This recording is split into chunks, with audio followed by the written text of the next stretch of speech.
Gustavo Wenceslao estaba sentado frente a la mesa de conferencias, mirando a las dos personas que habían firmado sus cheques de pago durante 11 años, y ninguno de los dos era capaz de mirarlo a los ojos.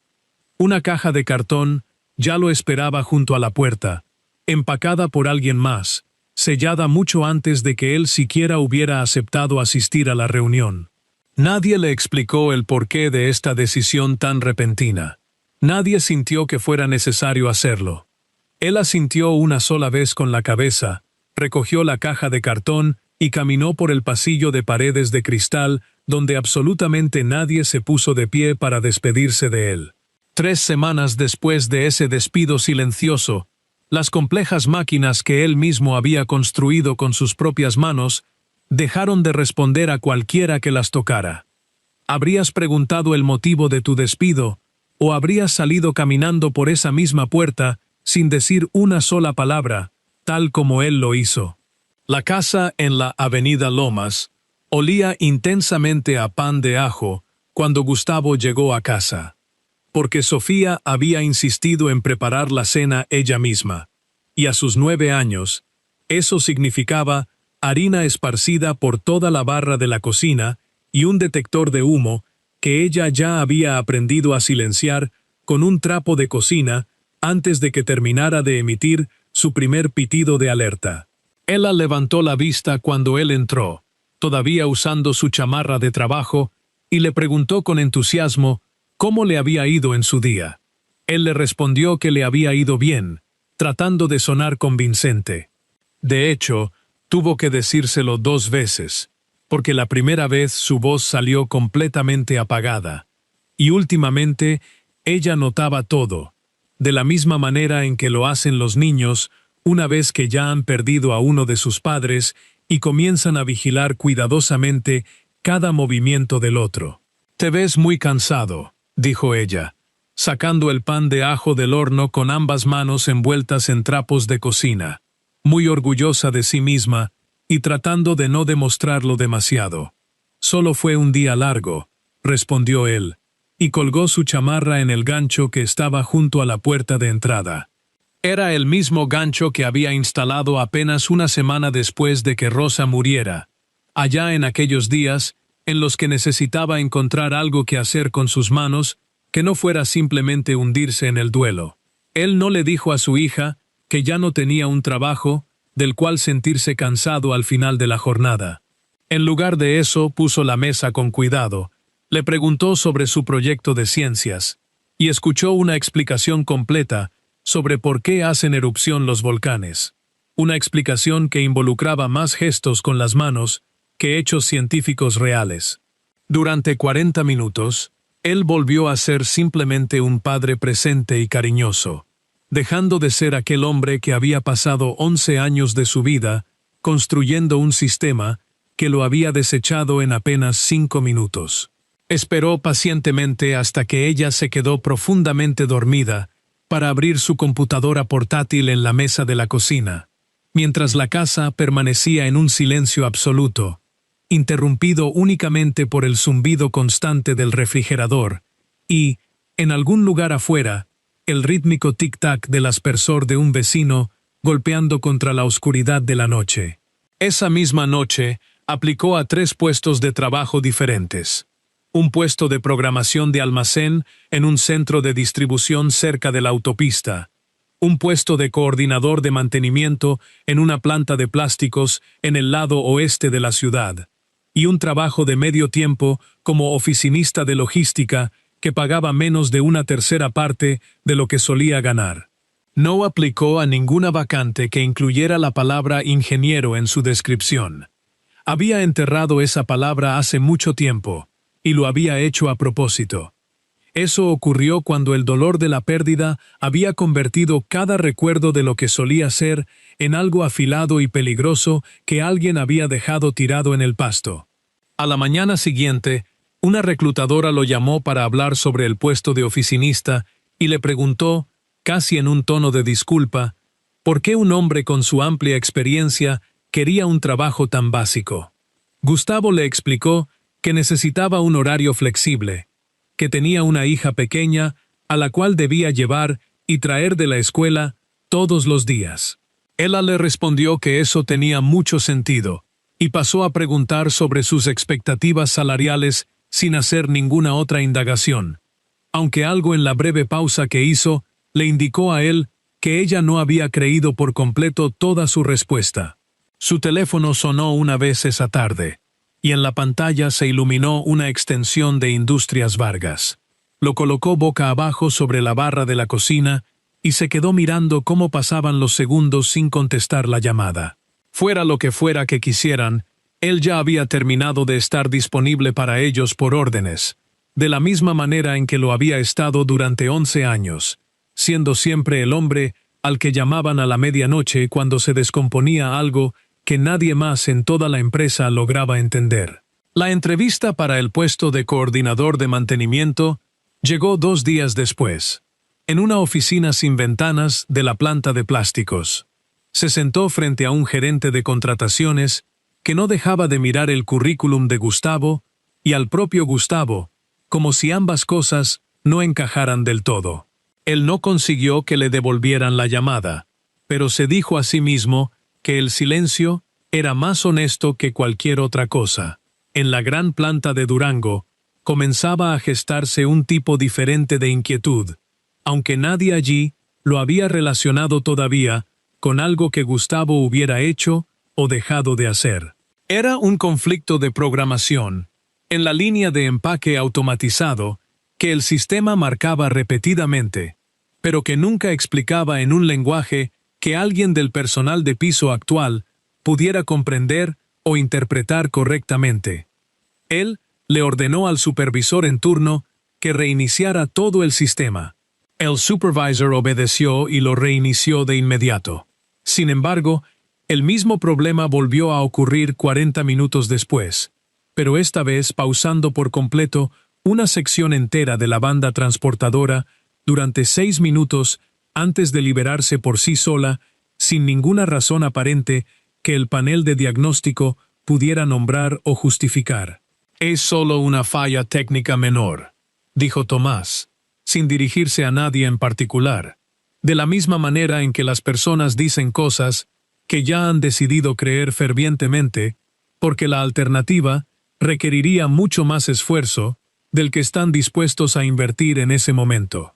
Abajo, en el departamento de tecnología, Diego Cruz extrajo el historial de mantenimiento del sistema de empaque, más por un viejo hábito que por verdadera sospecha.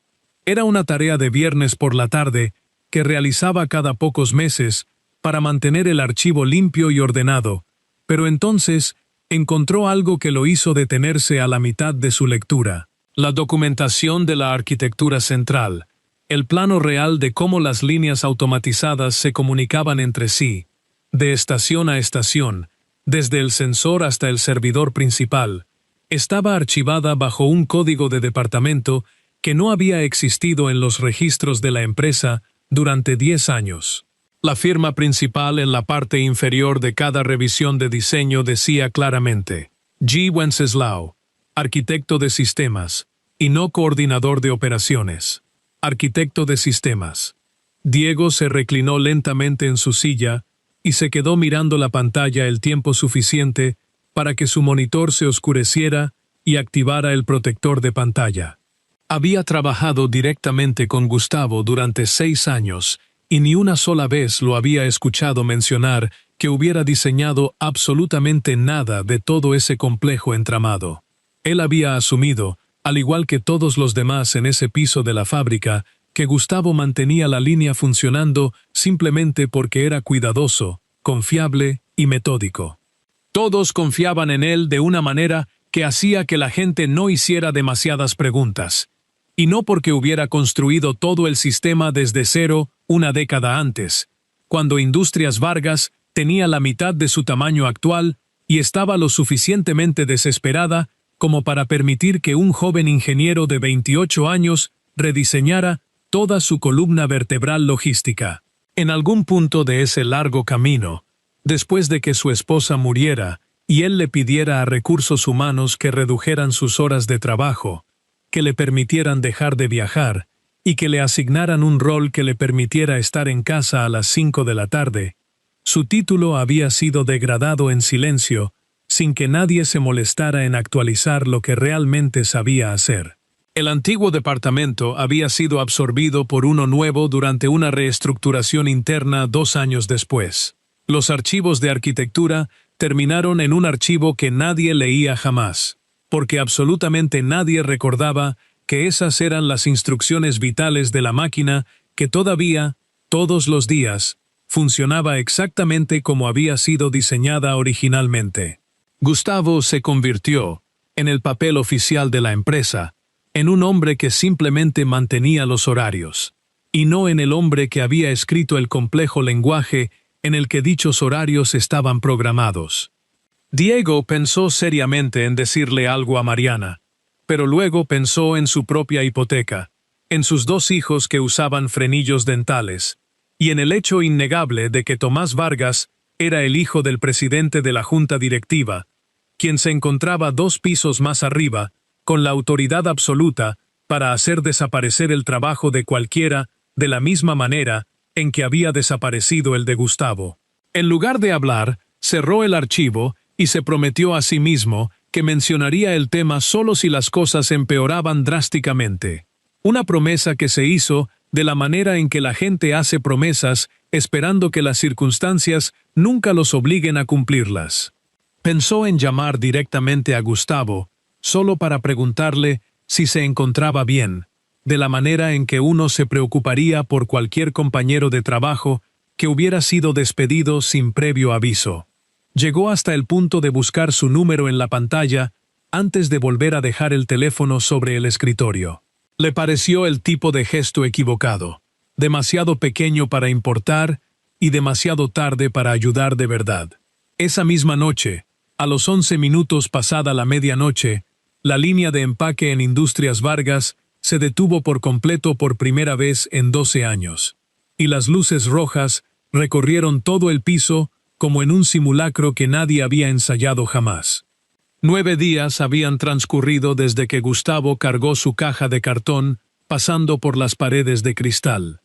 El piso de la planta, a las 7 de la mañana, parecía una auténtica escena del crimen. Nadie había reportado las enormes máquinas que ahora estaban congeladas en medio de sus movimientos.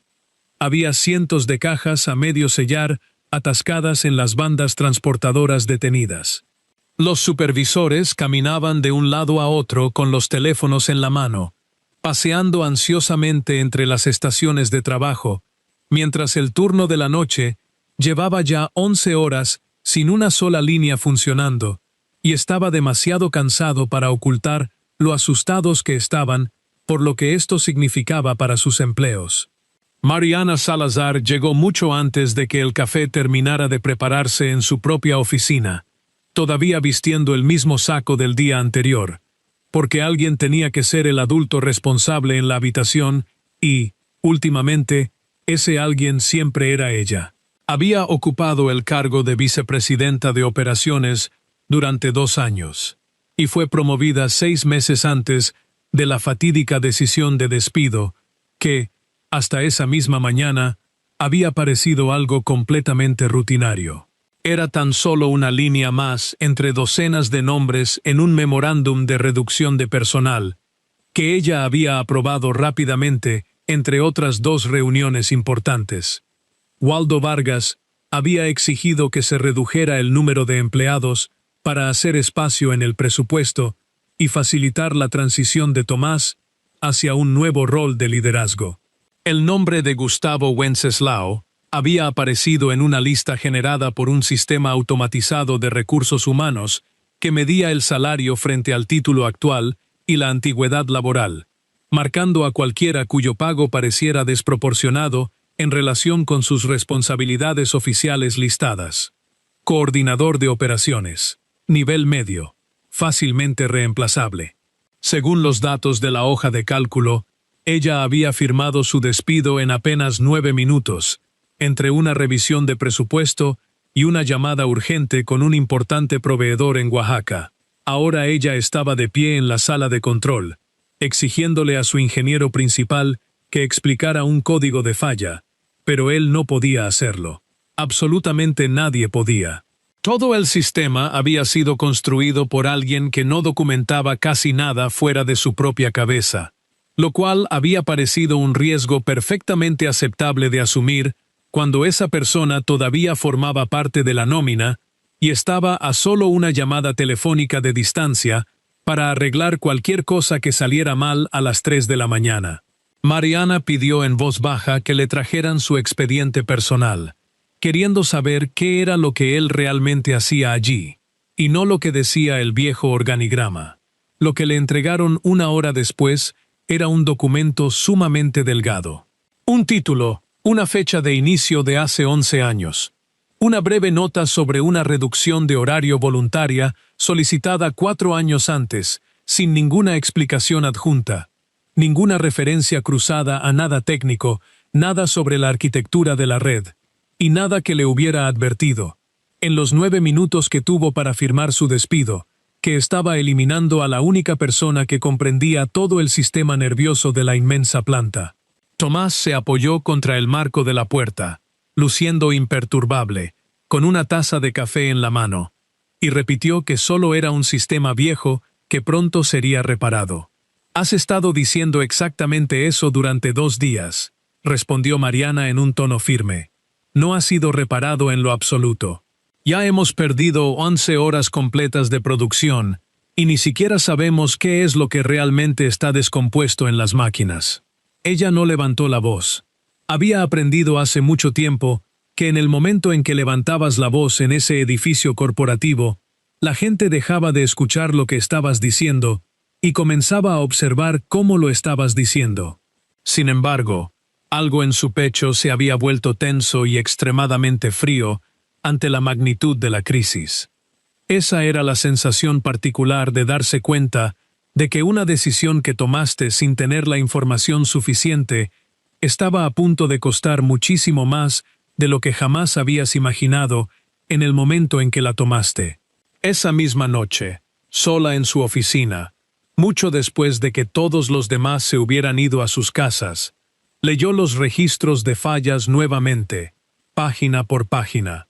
Enterrada 3 páginas abajo, encontró una oscura referencia interna a una documentación heredada, archivada bajo un código de departamento que ella no reconoció. Lo anotó en una nota adhesiva y se prometió a sí misma preguntarle a Diego sobre ello a la mañana siguiente. Diego le dio una respuesta a medias mientras tomaban un café en la sala de descanso, evitando que sus ojos se encontraran directamente con los de ella. Le dijo que esos registros probablemente estaban archivados en algún almacenamiento remoto, y que podría tomar varias semanas desenterrarlos adecuadamente. Él no mencionó el nombre de Gustavo en ningún momento, y ella decidió no presionar más. Sin embargo, encontró la dirección por sí misma esa tarde a través de una vieja lista de contactos de proveedores. Condujo hasta la avenida Lomas en un sábado por la tarde, se estacionó al otro lado de la calle y vio a Gustavo de rodillas en la tierra junto a Sofía, plantando algo a lo largo de la cerca, con una sonrisa que no tenía nada de fingida.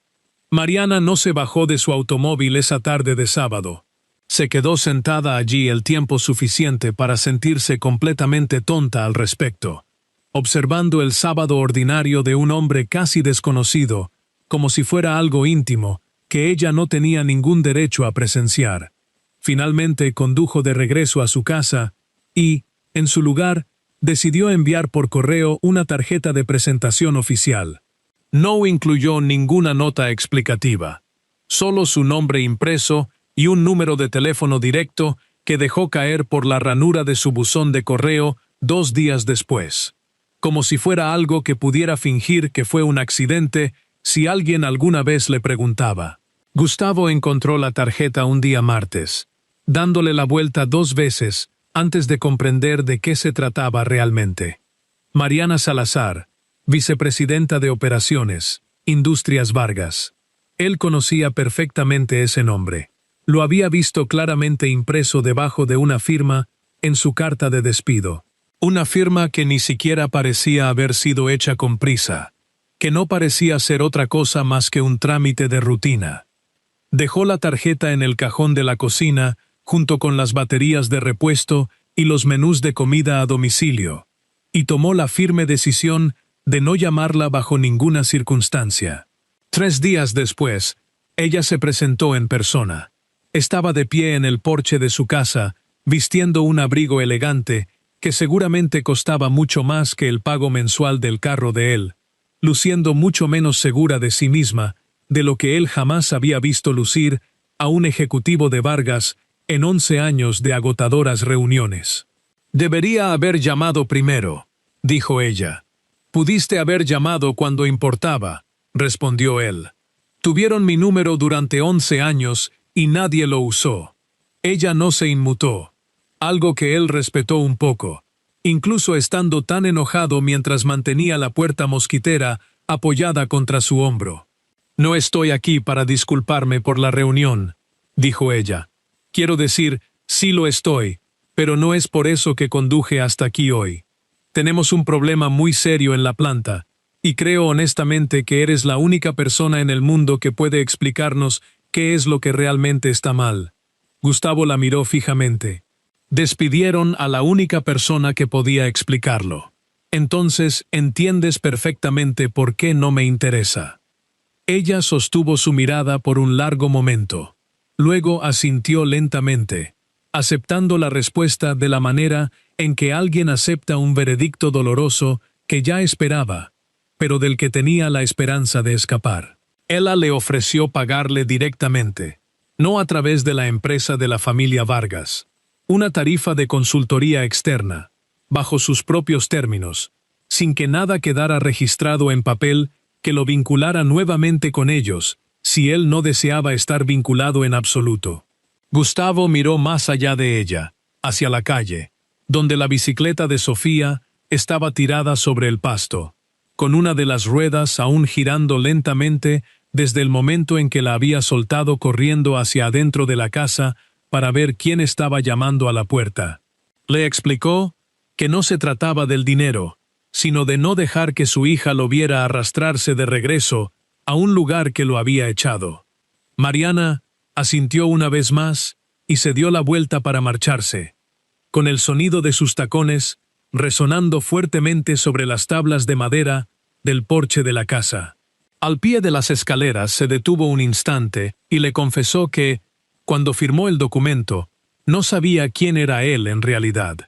Gustavo no le respondió, pero se quedó observando cómo ella se alejaba en su vehículo por más tiempo del que tenía planeado.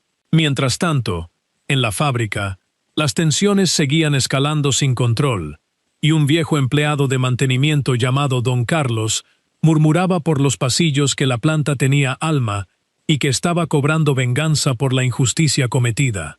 6 días después, el cliente más grande de la planta, un importante distribuidor nacional de autopartes, ubicado en Oaxaca, que representaba casi una tercera parte de los ingresos totales de Industrias Vargas, envió una notificación formal.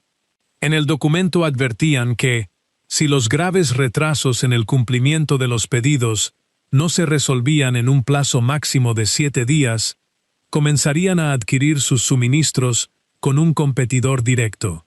Ya habían transcurrido 16 días desde que Gustavo salió por la puerta principal con su caja. Ahora, la cuenta regresiva que realmente importaba estaba impresa al final de esa carta del cliente. La carta aterrizó en el pesado escritorio de caoba de Waldo Vargas un lunes por la mañana, y para las 10 en punto ya había convocado a una sesión de emergencia del comité ejecutivo. Mariana se sentó frente a él, mientras que Tomás, ubicado junto a su padre, se veía por primera vez en semanas genuinamente consternado. Diego también había sido convocado para dar explicaciones técnicas frente al presidente. Después de haber pasado todo el fin de semana meditando sobre las consecuencias, Diego finalmente decidió que guardar silencio le costaría demasiado. Abrió su computadora y mostró el correo que Tomás había ignorado 4 días antes del despido.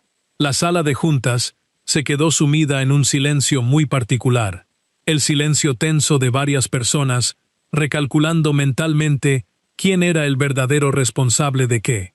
haciendo cálculos silenciosos detrás de rostros inexpresivos. ¿Tú tenías esta información?, le recriminó Waldo a su hijo, con una voz tan baja y amenazante que de alguna manera resultó ser mucho peor que si hubiera estado gritando con todas sus fuerzas. Y aún así lo despedimos de todas formas. Tomás intentó justificarse diciendo que no creyó que fuera importante, pero Mariana intervino de inmediato, dejando en claro que el hombre solo estaba haciendo el trabajo que nadie más en la sala comprendía. Waldo se volvió hacia Diego y le exigió saber por qué ese correo electrónico crucial no había llegado directamente a él. Diego no desvió la mirada en ningún momento, a pesar de que cada uno de sus instintos de supervivencia corporativa le gritaba que lo hiciera. Le respondió con firmeza que tenía una familia en la cual pensar, y que Tomás llevaba el apellido del dueño, admitiendo que en ese edificio nadie hablaba de los problemas hasta que ya era demasiado tarde para solucionarlos. Waldo se quedó completamente paralizado, dándose cuenta de que una decisión tomada a la ligera le estaba costando la empresa entera. La línea automatizada falló por completo a las 2 de la tarde de un miércoles, justo en el medio del turno de mayor volumen de producción de todo el mes. Cada estación del piso de empaque se bloqueó simultáneamente, desencadenando una falla en cascada que también derribó el sistema de seguimiento de inventarios. Durante 6 largas horas, Industrias Vargas no supo con absoluta certeza qué mercancía había enviado, qué pedidos faltaban por completar, o qué productos estaban mal etiquetados en los camiones que ya se encontraban en la carretera rumbo a 3 estados diferentes. 21 días habían pasado desde el despido. Para la tarde de ese mismo día, el desastre ya estaba en las noticias locales de Durango. Transmitieron un segmento de 2 minutos de duración sobre un importante fabricante de la región enfrentando un cierre operativo total, mostrando un gráfico detrás del presentador que indicaba que el precio de las acciones de Industrias Vargas había caído un 11% desde la campana de apertura. Al día siguiente, 3 influyentes miembros de la junta directiva, entre ellos el experimentado don Héctor, convocaron a una sesión de emergencia de los accionistas, la clase de reunión que suele poner fin a carreras enteras mucho antes de la hora del almuerzo. La sesión con los directivos no fue para nada amable.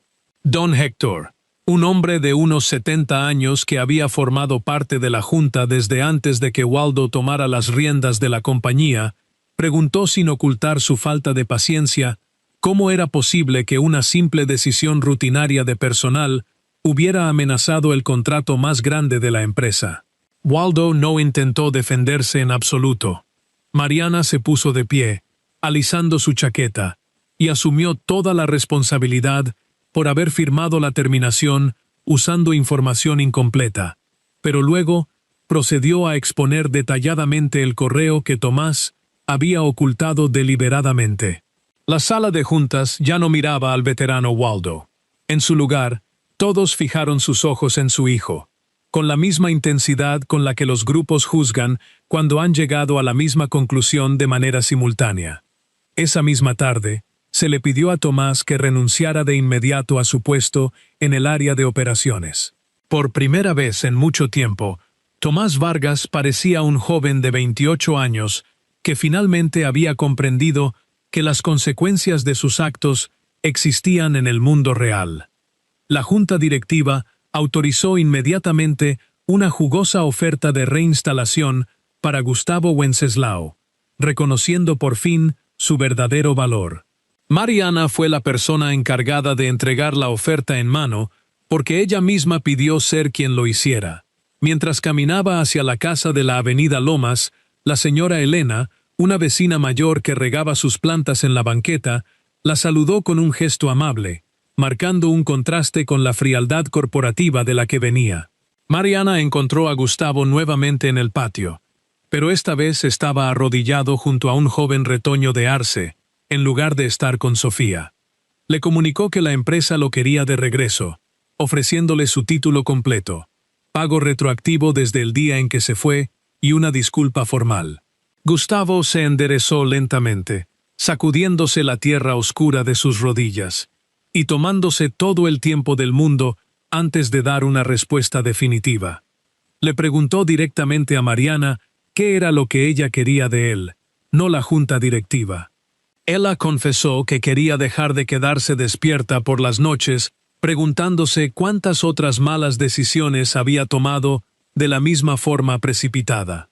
Después de una larga charla en los escalones del porche, Gustavo prometió pensar seriamente en la oferta, sintiendo por primera vez en 4 años que estaba pisando un terreno firme que valía la pena explorar nuevamente. Hablaron sobre la muerte de Rosa, un tema que él rara vez tocaba. Ocurrió en una intersección a 2 kilómetros de distancia de la casa, a causa de un conductor imprudente que se pasó una luz roja en un fatídico martes por la mañana. Fueron 4 años de soledad que se sentían cada vez más cortos en lugar de más largos. Mariana no ofreció unas condolencias ensayadas ni fingió un dolor profundo. Simplemente se quedó sentada acompañándolo en silencio. Y eso fue exactamente lo que lo hizo comenzar a creer que ella podría ser alguien en quien realmente valía la pena volver a confiar. Él aceptó la propuesta 2 noches después, luego de que Sofía se quedó profundamente dormida. No lo hizo por el dinero retroactivo, ni por el prestigio del título oficial, sino porque había recorrido el piso de la planta en su propia mente cientos de veces desde que el colapso salió en las noticias, y no soportaba la dolorosa idea de verla fracasar desde afuera, sabiendo exactamente cómo repararla. Gustavo regresó al piso de la fábrica un lunes por la mañana, justo 4 semanas después de haberse ido, y la respuesta del personal de operación no fue para nada lo que él esperaba. Los operadores de las pesadas máquinas que lo conocían desde hace años detuvieron por completo sus labores para estrechar su mano. Mateo, un veterano operador de montacargas, le dijo, medio en broma y medio en serio, que el lugar se había sentido verdaderamente embrujado sin él. Durante 6 horas continuas en ese primer día, Gustavo ejecutó complejos diagnósticos, mapeando meticulosamente cada punto de falla contra la arquitectura original que guardaba en su memoria. Para el atardecer de esa jornada, la gran línea de empaque comenzó a volver a la vida en diferentes etapas, hasta funcionar perfectamente. Tomás lo buscó en la sala de control cuando el turno estaba por terminar, rondando cerca de la puerta con evidente nerviosismo. Le confesó que había leído su correo 10 veces durante la semana y que lo había ignorado porque no quería admitir que necesitaba de su experiencia. Gustavo se giró para enfrentarlo, y sin rastro de calidez pero con total honestidad, le dijo que lo único que realmente quería de él era que no volviera a ignorar la próxima advertencia. Tomás asintió una sola vez, marchándose con los hombros un poco más relajados, pareciendo finalmente un hombre dispuesto a aprender de sus propios errores. En menos de 2 semanas, el gran cliente de Oaxaca retiró su amenaza y decidió quedarse.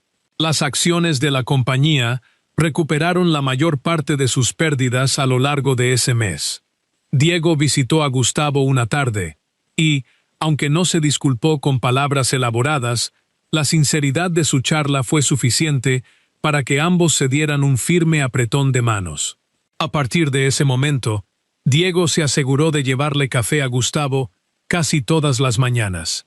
Mariana también comenzó a visitarlo con frecuencia en las tardes, estableciendo un ritmo cómodo en el que ninguno de los dos tenía prisa por marcharse del edificio a las 6. Cuando finalmente colgaron la nueva placa con el título oficial de arquitecto jefe de sistemas en su puerta, Sofía visitó la planta por primera vez. Mariana se agachó a su altura y le preguntó si quería ver el botón que encendía toda la línea de empaque, y la niña respondió con un sí tan rotundo que hizo reír a carcajadas a ambos adultos. Esa misma noche, los 3 terminaron cenando juntos en la mesa de la cocina de Gustavo, prolongando la velada mucho más allá del lavado de los platos, hasta que Sofía finalmente se quedó dormida en el sofá de la sala. Gustavo la llevó a su cama, y luego regresó al porche. donde Mariana lo esperaba abrazando sus propias rodillas para protegerse de la brisa fría. Se sentó a su lado, tan cerca que sus hombros casi se rozaban, mientras un perro ladraba a lo lejos y la luz del porche zumbaba suavemente sobre ellos. La mano de él encontró la de ella en el espacio vacío del escalón, descansando allí con una naturalidad absoluta. Adentro de la casa, el dibujo de Sofía, sostenido por un imán en el refrigerador, mostraba a 3 figuras de palitos sonriendo bajo un sol brillante, sin necesitar de ninguna explicación adicional. La vida tiene una manera muy peculiar de derribar las estructuras que construimos, arrebatándonos de golpe aquello que creíamos seguro, ya sea un trabajo de 11 años, una posición ganada con esfuerzo, o el inmenso amor de quien pensábamos que nos acompañaría hasta el final del camino. Cuando el dolor de la pérdida nos golpea, resulta sumamente fácil construir gruesos muros de indiferencia y resignarnos a vivir en las sombras, convencidos de que ocultarnos es la única forma de protegernos del sufrimiento. Sin embargo, el verdadero valor de un ser humano no se mide jamás por los títulos impresos en un pedazo de papel, ni por las caídas que sufre, sino por la profunda valentía que demuestra al decidir levantarse para reparar lo que se ha roto. A medida que sumamos años y cicatrices, comprendemos que el orgullo solo sirve para mantenernos dolorosamente aislados, y que perdonar las fallas de los demás, e incluso las nuestras, es el primer paso indispensable para sanar. A veces, las segundas oportunidades no llegan envueltas en grandes milagros, sino en la calma de una noche ordinaria, enseñándonos que el acto más heroico que podemos realizar en la madurez de nuestra existencia es permitirnos la vulnerabilidad de volver a abrir nuestro corazón cuando alguien, en medio del silencio, decide tomar nuestra mano.